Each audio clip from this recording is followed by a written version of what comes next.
Spain से शुरुआत करते हैं कि वहां जो पहला हेड ऑफ स्टेट आया, उन्होंने खुद के लिए क्या कमालात किए। फिर जब वो गुजर गया, वफात पा गया, उसके बाद स्टेट ने उसके लिए क्या किया। ये 1939 में आए थे फ्रांसिस्को फ्रैंको, ठीक है। इन्होंने इक़्तिदार संभाला, हेड ऑफ स्टेट हो गए।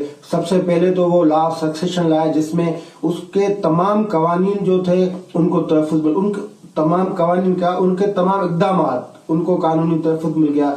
उसके बाद इन्होंने क्या किया कि आगे चलकर वो एक लॉ लाए जिसमें उन्होंने खुद को head of the state for ever, head of the state for life time, तो वो खुद को डिक्लेयर कर दिया। और फिर वो जब तक जिंदा रहे तो हेड ऑफ स्टेट थे।